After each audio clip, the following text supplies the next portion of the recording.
Well, we've had our second frost and got down to 30, which I'm fine with. Nothing is affected in this high tunnel, which is perfect. This is not the coldest frost, but it is a frost, and we're gonna get probably frost every night this week. So if it survived this, I'm feeling pretty confident. Not even anything that's on the back wall got damaged. I saw some squashes while I'm in here that had some blossom end rot, and I'm going to go and take them to my chickens because it's going to be a tasty treat for them. But look at these zinnias. Oh, gorge.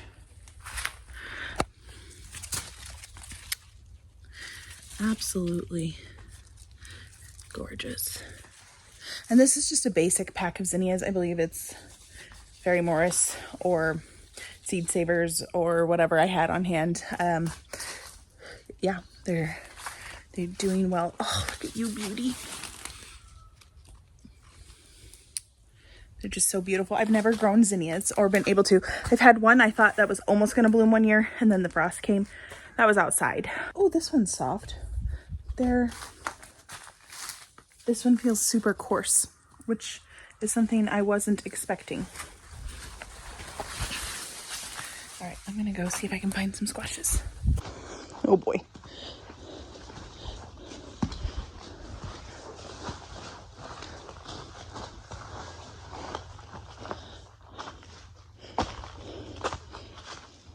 Oh, I see some right in there. Yesterday I was able to get my first harvest of green beans. I got like a half-gallon thing full.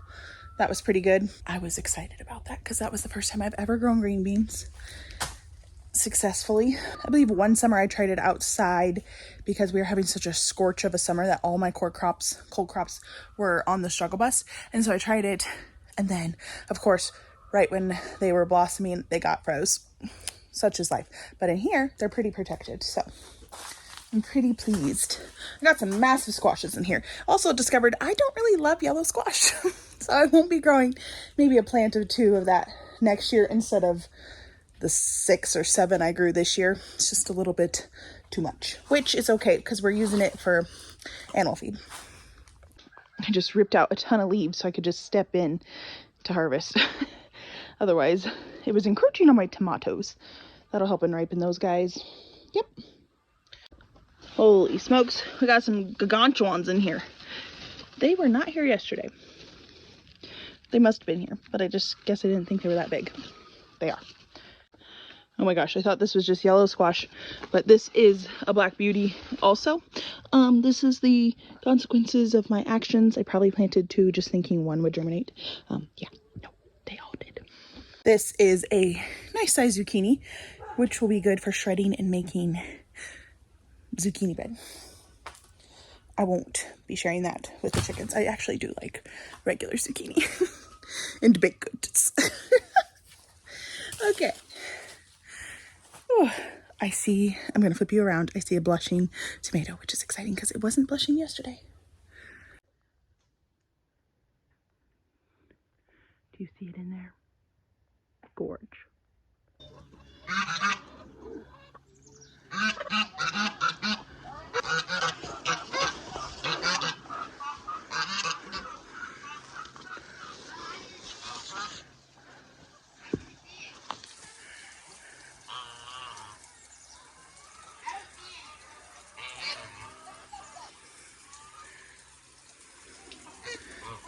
The little garden fared quite well. None of the potatoes, nothing got nipped last night, but my parsnip seeds are getting, a lot of them are ready. I have a whole bush.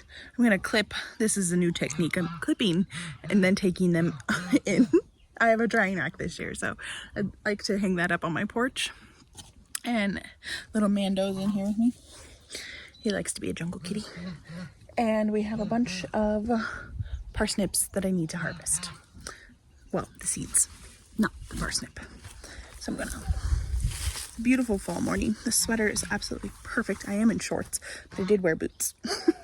And the rain is coming tomorrow. Last year I would harvest these and sit and pull them in here, but I have found clipping the blossom and just taking that is a little more simpler. This whole plant is ready. I'm just gonna cut that and put it in my basket.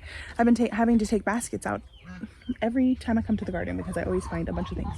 You can come in. My boys are out watering and taking care of pigs. It is the sunflower forest. Do you love it? That's a poppy. Be gentle. Did you happen to see a basket? Lost it in the jungle. Look at that beauty. Isn't it beautiful, Vinny? So beautiful. You're on the film.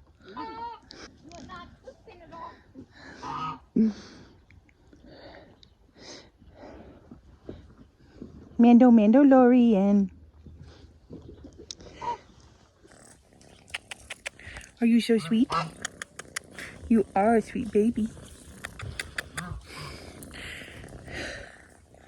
Because we have 3 baby kittens and Ping Pong. Ping Pong's kind of Trey and I's, and each of the boys has a kitten. This is my oldest son's. Where's yours? Inside. Vinny's is they're inside. He was trying to come out, so I thought they were outside. This is Calendula. And you just want to harvest the heads. Yep. Pick any of the ones over there. What is this? Yep. Good job. Smell. Yeah, they smell good. So these are super, you can use them as a cut flower. I've probably said this a million times, but if you miss videos, you don't always see it. But you can use it as a cut flower because they have great base life, but they're also good for skin irritants. So a lot of people use them for, it's like a nature's Neosporin. Are these the same thing? Yeah, go ahead. And you just pop the heads off. I have found in our climate, at least, when you leave the heads on to save the seed, a lot of these are from my own seed, except for my ones up at front that are like the double heads, that if you leave them to just seed in this garden, at least, I'm going to speak for myself because it could be different. There's so many different microclimates, that they don't germinate the following year. I have the best luck of saving my own seed and replanting them in the spring really early. They're very hardy, they can handle frost. It's so nature's Neosporin, but also you can use it for if you're a breastfeeding mama, it's really good to make like a salve out of it, and you can, like, all you do is put this in oil. So any kind of oil, you could soak it in. I did mine in olive oil, but it'd be really good for new mamas, for diaper rash. When you pick the heads, it's like, oops, got the whole plant. Will you pick that off? I'll hold the head. You pull that. There you go. Smell them. Super calming in teas. It's wonderful in the winter. I like to add it to my Mullen teas for when the boys get sick. It just adds a little brightness to it and a little more calming. If I don't have enough chamomile, which I have chamomile, I enjoy picking calendula more than chamomile because chamomile is a little tedious. But I do like a good chamomile. Can I pick one? Yeah. If you pick the heads, the more they bloom. And they'll go all the way through, not winter, but into November for sure. I picked the head. Yep. Now more will come. So to make your salve, you soak your blooms in some oil for a few weeks and strain them out. And yeah, you can go from there and add whatever emulsifier you want, beeswax. All right, let's go put these in the basket, Minnie. Sunflower Alley. Yeah, the sunflowers are going so tall. They are so beautiful. Yes. And look so smelly. This one's the craziest part of the alley. They're kissing. Oh, look at that beauty. Ooh. I want to smell it really bad. This one has dewdrops on it. Mando? Dewdrops? It's like the little droplets of, yeah, the little droplets of water. You see it in there? Yeah, I see it. Mando. You crazy garden kitten. I did a smell for me. This is the most really good smell one. What? Oh, you want me to show them that? I'm sure I have, but it doesn't smell. For me, it does. It does? Oh, it does. What do you think it smells like? Maybe like some tea. Type of tea. Type of tea? Look at our harvest basket. That's a calendula. You want to take that out? Okay. Comfrey's doing amazing. Real quick, I want to talk about this comfrey. So it's actually a same plant but different bush. My friends, Some carrots? yeah, right here. So this comfrey is super medicinal, and I've told you guys this, and I knew you used it as a poultice, but this was my first experience with it, and technically it's secondhand because my friend's husband went to the emergency room 3 times for his leg. He's a contractor, stepped off like less than 2 feet or a foot off the ground, rolled his ankle pretty bad, swelled like crazy. I'm going to insert a few pictures just over the video, and I'm going to show you the before, and then I'm going to show you after what happened after the comfrey. And they put on the poultice, and wherever the poultice was, you can see a definite line of where the swelling and the bruising all got sucked away. That was after 1 treatment. And essentially the poultice, you just take your comfrey leaves, which is really prolific here in Central Oregon, even in Lapine where I live. It grows quite well. Mr. Parisian Market Carrot Man. They're like little bunnies. Okay, why don't you give all the greens? Here, I got clippers. These are my little rabbits. This is why I plant things in this garden that are tasty, like peas and carrots, and they love. What's your favorite thing to eat out of here? Raspberry, carrots, peas. Raspberry, carrots, peas. We don't have any kale this year, which is weird. Maybe I should plant some before winter. You love kale. Minnie loves kale. It's not your favorite? No, but I still eat it. Yeah. Berries are been a hit this year. What about the gooseberries and the currants? Oh yeah. The red one's the best. I love both of them. The red, there's still a bunch there. Do you know that? So the poultice is all you do is you grind up the leaves. You could use a blender. You could chop them up real fine and add water, slap it on.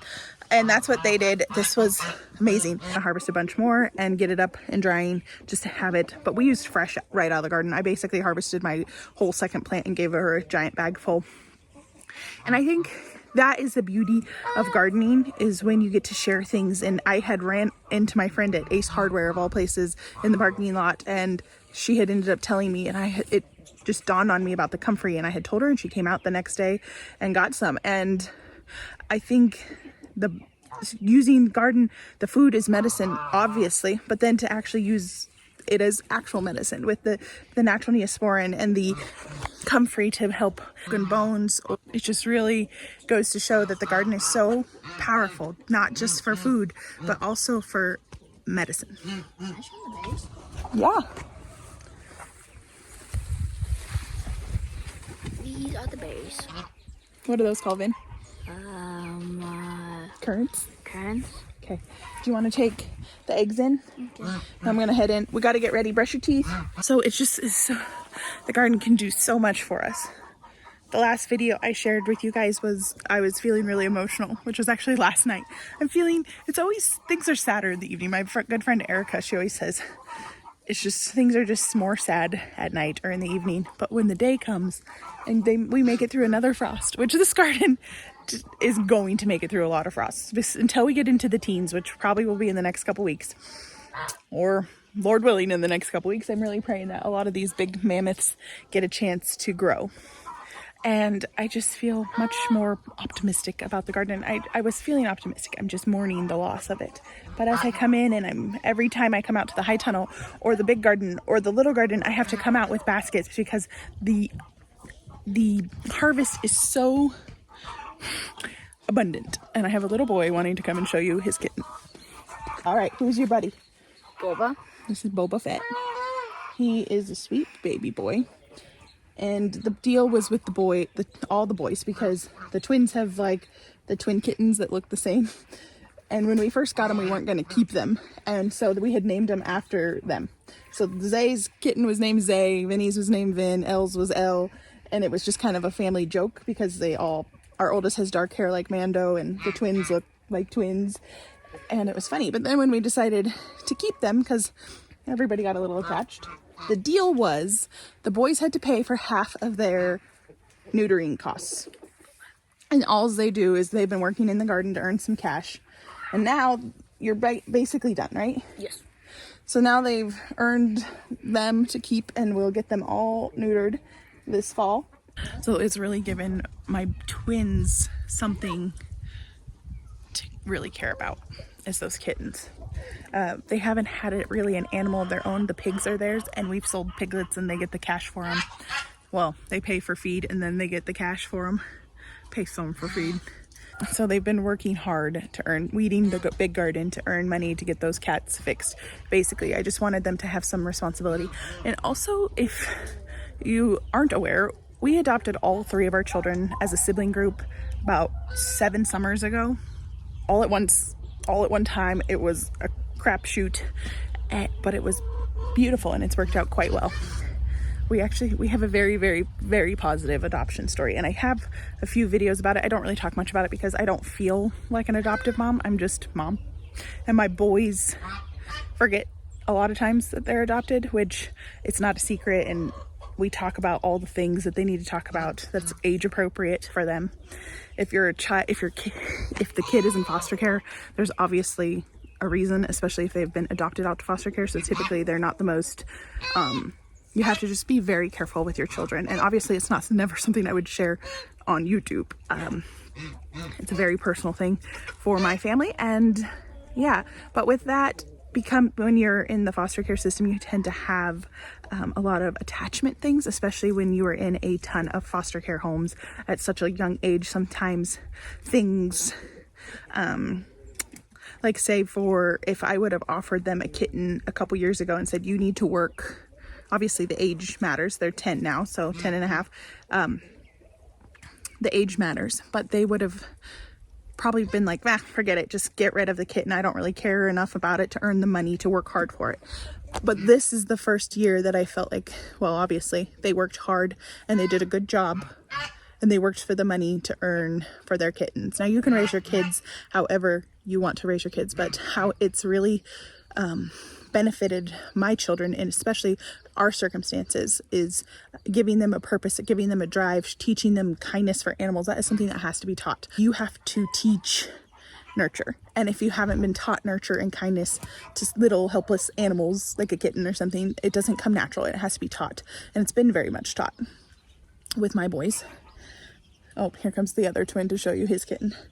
But to give them a purpose and for them to be able to work through and hard work to earn the money really shows a lot, because they love those kittens enough to work through it, work for them, which is a massive praise report. You coming to show yours? Here comes a boy that looks exactly like the other. Oh, you got your all hair gussied up? He's all wet. What happened to him? I really said I look fancy. You both have fancy hair? Yes. Oh, okay, so Vin and Django, then Zay had Boba. There you go. So they have really, that has been a big thing in our home. Well, there's our little snippet into, sometimes you get little glimpses of personal life. If you watch every video, you really get to know us. If you're just here and there for different videos, you miss a lot. And I am enjoying and I'm basking into this cool weather, but also just really soaking up every tiny bit of this garden's peak and just lollying in it, because it's so delightful. And again, most of this garden, the sunflowers will kick the bucket probably about, I don't know, when we hit 17 degrees, maybe 20, early 20s, early, like low 20s, the sunflowers will definitely be affected. But everything else, well, the potatoes will too, but you won't really notice the potatoes being gone too much. But everything else will look relatively the same. And that's why I love planting a cold hardy garden in where we live, because it's not really affected by the frosts that come. A lot of people I've seen are losing their gardens are done. I saw a post, I'm not on Facebook much, but I'll hop on and check like the local gardening group, and a gal was like, I'm not gardening, I'm not growing anymore until I have a greenhouse. And I get that. And you miss out on so much. You don't need a greenhouse to grow here, obviously. To grow the tomatoes, the peppers, the squashes, you definitely need a greenhouse. Beans, it really helps out, but you can still have abundance without. Thank you guys for following along with me, and I will see you on my next video. Bye, guys.